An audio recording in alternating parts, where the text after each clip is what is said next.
Gue tuh sebenarnya nggak tahu sih keputusan dari OJK ini. Gue nggak tahu, kayak nggak ngotak gitu maksudnya.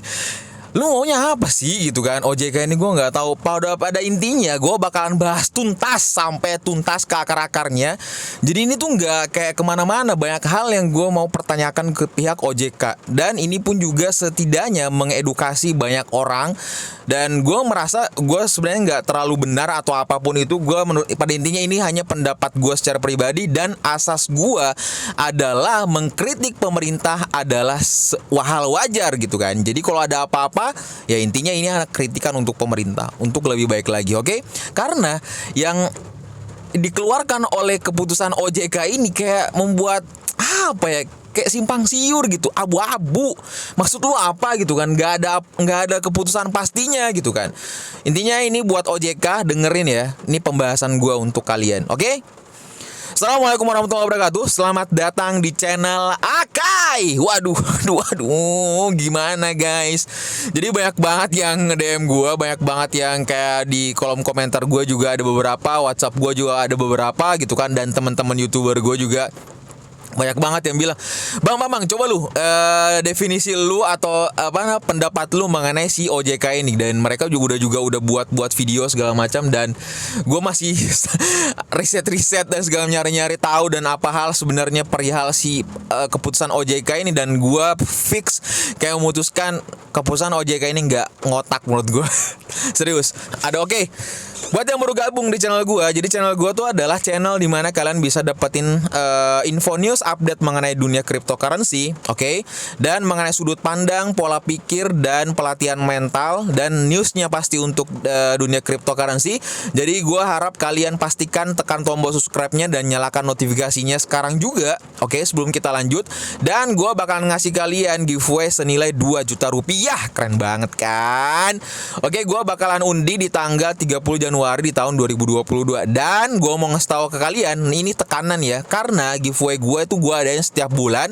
Dan kerennya lagi itu hadiahnya bertambah 1 juta rupiah setiap bulannya. Wih, keren banget kan ini woi. Pokoknya kalian harus bilang apa? Amazing sekali ini woi. Syaratnya gampang aja, kalau kalian mau ikutin tinggal subscribe, like, dan tinggalkan jejak di kolom komentar sebisa jari kalian mengetik, oke? Dan follow Instagram gue di sini Akai untuk dapetin update harian mengenai dunia cryptocurrency, oke? Nah, ini nih ramai banget gitu kan pembahasan mengenai si perihal OJK ini gitu kan. Nah, jadi si OJK ini kalau kalian nggak tahu itu adalah otoritas jasa keuangan, oke? Nah, dia ada apa namanya di Instagram resminya dia menerangkan bahwa nih ada tulisan di sini, OJK tegas larang lembaga jasa keuangan fasilitasi kripto. Nah, di sini dijelaskan oleh Pak Wimbo Santoso sebagai Ketua Dewan Komisioner OJK. OJK dengan tegas telah melarang lembaga jasa keuangan untuk menggunakan, memasarkan, dan atau memfasilitasi perdagangan aset kripto gitu kan. Nah, di sini juga ada waspada skema Ponzi, investasi kripto, pokoknya segala macam dan lain-lain lah seperti itu. Oke. Nah, buat kalian yang belum tahu, Bang, apa sih gue kayak nggak ngeh gitu, Bang. Perbedaan daripada OJK dengan Bapeti itu apa sih? Oke. Jadi si OJK ini dia melaksanakan tugas pengaturan, jadi kayak kegiatan jasa keuangan, sektor perbankan, non perbankan, terus jasa keuangan sektor pasar modal, kegiatan jasa sektor perasuransian, dana pensiun, lembaga pembiayaan, dan lembaga jasa keuangan lainnya. Itu sektornya si siapa lagi namanya? Si OJK. Nah, kalau si Bapepti ini itu dia masuk dalam artian Bapepti itu adalah dia bagiannya tuh di Kementerian Perdagangan. Jadi Bapepti itu adalah Badan Pengawasan Perdagangan Berjangka Komoditi. Jadi dia tuh ada tiga yang diawasi itu ada 3. Yang pertama adalah pasar lelang, terus yang kedua adalah cryptocurrency, terus yang ketiga adalah perjual beli timah. Nah, itu si Bapepti itu mengawasin itu semua gitu kan. Dan ada kriptonya di situ. Oke, gimana? Kalian udah tahu kan? Jadi perbedaannya itu. Nah, tapi yang masalahnya ini nih gitu kan. OJK tegas nih, OJK sektor keuangan larang lembaga jasa keuangan fasilitasi kripto gitu kan. Oke, gue di sini ada beberapa hal yang gue perlu bahas sampai tuntas mengenai perihal ini, oke? Yang pertama adalah di sini si OJK ini sebenarnya dia itu melarang skema ponzi-nya atau kriptonya. Itu yang pertama. Karena kenapa? Karena kalau misalkan si ponzi-nya memang skema ponzi-nya memang mau dilarang, it's okay karena memang si skema ponzi kan memang sangat merugikan sekali gitu kan, banyak penipuan dan lain-lain di sana lah segala macam. Jadi kalau misalkan si siapa nih tim OJK nih ya, tim OJK kalau dengerin gua. Jadi kalau misalkan kalian ada Telegram, nah ketika aja tuh di Telegram banyak banget ponzi-ponzi di sana tuh. Nah, kalau mau berantas itu tuh sono. Di situ tuh banyak guys ya kalau kalian mau tuh gitu kan. Nah, yang jadi persoalannya adalah lu di sini di highlight bahwa waspada skema ponzi investasi kripto. Jadi kayak ada ponzi di dalam kripto. Ya elah zaman sekarang guys. Jadi kalau ada orang masih ada yang percaya dengan main kripto ada skema ponzi di dalam kripto, menurut gue kayak masih ada orang yang mau nitipin uang gitu kan untuk segala macam. Kayak udah enggak deh. Karena udah orang anak milenial, orang-orang tua pun juga demikian suka dengar namanya ada Indodax, ada toko kripto. Dia sudah pakai exchange gitu kan. Jadi kayak sistem ponzi. Jadi kayak nah, cuman yang jadi persoalannya di sini itu highlightnya itu yang paling gede ditulis di situ adalah waspada skema ponzi investasi kripto. Jadi makanya gue nanya nih pada kalian ya, tim OJK, lu sebenarnya ngelarang si skema ponzi-nya atau investasi kriptonya gitu kan? Itu. Oke, yang kedua buat OJK lagi nih. Oke, buat OJK lagi. Nah, ini penjelasannya ini adalah apakah omongannya ini dari pribadi si Pak Wimbo Santoso atau memang sudah dirapatkan atau segala macam dari pihak OJK dan keuangan segala macam terus baru dipublish gitu kan. Itu pertanyaan gue. Kalau misalkan memang ini hanya sependapat pribadi, oke lah, tapi gue harap waspada Pak Wimbo Santoso karena Anda itu adalah seorang yang didengar omongannya gitu kan. Jadi kalau ngomong tuh harus benar. Ini kalau misalkan opsinya itu ya, opsinya yang memang pendapat pribadi aja gitu kan. Nah itu yang gue takutin adalah ini pendapat pribadi karena lo tahu sendiri kan media skala di Indonesia kan mau menggoreng Anda Pak. Menggoreng Anda, akhirnya viewsnya banyak, segala macam lah. Ini berita hot gitu kan. Cuman kalau misalkan memang ini suatu instansi dari suatu perusahaan dari OJK sendiri yang sudah rapat apalah segala macam, please banget tolong buat kompresif pers dan penjelasan lebih lanjut dan lebih dalam gitu kan. Serius mengenai ini karena kayak abu-abu Pak. Menurut gue sering abu-abu. Ini tuh kayak apa ya? Kayak gue khawatirnya tuh Bapak udah ngomong kayak gini, pihak OJK udah ngomong segini, segala macam gitu kan. Tapi berbanding lurus dengan fakta di lapangan. Seperti itu. Jadi gue kayak mikir-mikir, bentar nih. Makanya gue pertanyaan nih, ini tuh apakah memang omongannya Pak Wimbo aja atau pendapat pribadi atau memang udah skalanya pihak OJK yang sudah membuat merangkumkan keputusan ini? Please dijawab, oke? Please dijawab karena ini benar-benar Pak kita butuh gitu kan. Nah, cuman yang ketiga lebih parah lagi. Yang ketiga nih udah gue kayak makanya gue bilang tadi ini yang ketiga gara-gara sebab gue bilang OJK tuh udah nggak ngotak dalam artian kayak gitu. Kalau nih di sini omongannya adalah nih OJK tegas larang lembaga jasa keuangan fasilitasi kripto.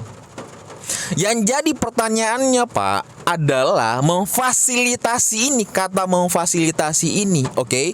Kalau misalkan Bapak Bapak ya, Pak Wimbo ini kalau misalkan nggak tahu, jadi di toko kripto atau di indox itu orang mau deposit Pak, oke? Orang mau deposit atau mau withdraw itu pakai perbankan dan itu diawasi oleh Bapak loh, seriusan. Jadi kalau misalkan Bapak ngomong kayak di sini OJK dengan tegas melarang lembaga nih jasa keuangan menggunakan dan memasarkan dan memfasilitasi perdagangan aset kripto, itu kayak apa ya Pak? Bapak tuh kayak nggak ngeriset gitu. Tim-tim Bapak tuh kayak nggak ngeriset, maksudnya apa gitu kan? Mohon maaf nih Pak kalau misalkan ada salah dari segala macam atau gua kurang ilmu segala, tapi itu yang gua tangkap dan realitanya seperti itu. Itu yang gue tangkap. Kalau misalkan gue salah ya berarti gue salah Pak. Tapi karena ini adalah kayak keterbatasan gue gitu kan, yang karena nggak tahu gitu kan. Karena Bapak melarang gitu memfasilitasi, tapi dari pihak exchange Indodax di bawah naungan Bapepti aja itu pakainya ya central bank Pak, bank di situ. Jadi kayak aduh, agak berbetolak belakang gitu Pak. Menurut gue sih gitu sih gitu kan. Cuma gue nggak tahu nih apakah gimana menurut kalian atau gimana. Pokoknya ya kayak apa ya? Kayak bapak tuh ngomong nggak ngeriset dulu gitu kan. Itu yang gue rasa ya, atau yang itu pendapat gue Pak, seperti itu. Gimana nih menurut kalian? Gue tuh kayak ngomong sama pihak OJK ya. Tapi guys ya, dalam di sini tuh kayak ini tuh pendapat gue secara pribadi, dalam artian gue kayak gimana ya, kayak rincu gitu, kayak apa ya, kayak abu-abu gitu dengan penjelasan pihak OJK ini gitu kan. Seperti itu. Dan yang keempat Pak, yang keempat guys ya. Jadi kalau misalkan kalian tahu, si yang keempat ini yang paling sebenarnya gue agak sedikit annoying gitu kan. Nah, kalau misalkan kalian ketik si Barry Ventures itu gandeng toko kripto luncurkan blockchain akselerator. Ngerti nggak? Barry Ventures gitu kan, atau apa, Barry yang orang-orang tuh mungkin masa uang pensiunan atau uang apa segala macam di situ, dia gandeng toko kripto. Nah itu kan memfasilitasi Pak, pakai apa segala macam, kayak bapak tuh kayak di situ tuh kayak apa ya, kayak memfasilitasi di sini lembaga jasa keuangan untuk menggunakan dan memasarkan. Sama aja bapak memasarkan kan sebenarnya kripto ini gitu kan, dengan di bawah naungan lembaga punya bapak. Nah itu dia tuh. Aduh, gini nih, gue masih please lah Pak ya, tolong buat kompresi pers untuk menjelaskan hal ini gitu. Gue takutnya bapak sudah ngomong kayak gini, oke, bapak udah ngomong kayak gini, takutnya ada pihak lain lagi yang membantah bahwa itu tidak benar. Indonesia kan kita udah tahu bersama banget Pak, maksudnya kita udah tahu bersama barang ya. Indonesia tuh contoh nih, instansi ini membuat keputusan pelarangan gitu kan, di instansi ini membuat boleh. Ini sih kayak gue nggak, makanya aku bilang kayak mumet gitu. Tapi yang gue, satu hal yang bapak harus tahu, atau teman-teman subscriber gue atau penonton gue harus tahu, bahwa gue menjelaskan kayak gini karena ya itu dia, kritik untuk pemerintah itu adalah hal wajar, oke? Dengan memberikan masukan, atau mungkin gue nggak tahu terus gue kayak berkoar-koar kayak gini, ini gue nggak marah, cuman ya intonasi gue aja kayak gini gitu kan. Nah terus bonus nih, perihal banyak banget yang bertanya, Bang, mengenai itu tuh gitu kan, apa namanya, giliran NFT aja, giliran hasil trading aja gitu kan. Contoh Indra Kents bayar kemarin tuh kan, hasil tradingnya gitu kan, hasil tradingnya gitu kan, terus dia bayar pajak dan wah bagus nih, gue taat pajak gitu kan. Nah terus kalau misalkan kita lihat yang baru-baru anget ini gitu kan, apa si Gosali gitu kan, si NFT-nya terus dicairin, ada pihak pajak di situ, jangan lupa ya bayar ini, segala bayar pajak. Tapi kalau misalkan di sisi gue secara pribadi, itu sebenarnya dalam artian sudah bukan kapasitas OJK. Karena kenapa? Itu bagian Bank Indonesia dan tim pajaknya, dan karena memang mereka tuh berbeda ya, kalau nggak salah ya, ini mohon dikoreksi nih gitu kan, kalau nggak salah. Cuman yang jadi persoalannya adalah gitu kan, kalau misalkan memang dalam artian mau menikmati hasil daripada itu, please fasilitasilah. Misalkan keadaan seperti bapak, misalkan pemerintah udah melarang kita kayak gini, kayak gitu segala macam, kayak dikekang, terus gimana mau kita kaya-kayanya gitu kan?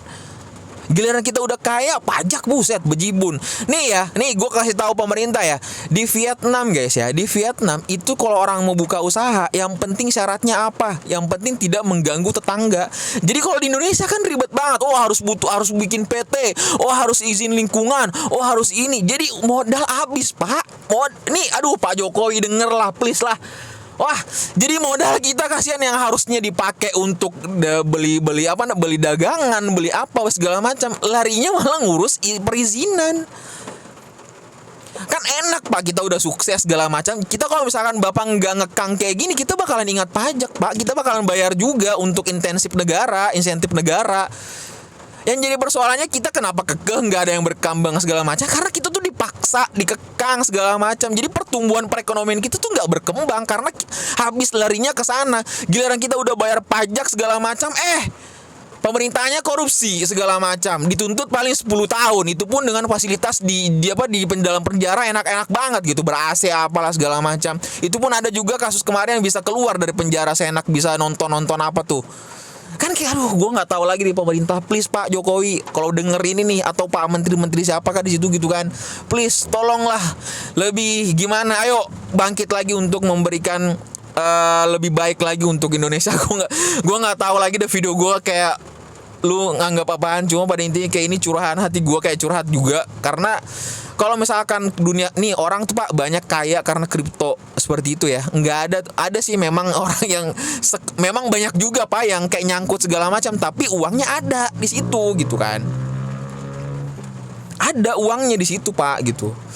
Kecuali kalau memang si skema Ponzi dan segala macam ya itu perlu atau memang kalian masuk di token-token yang proyeknya nggak ada fundamentalnya, itu salahnya gitu kan.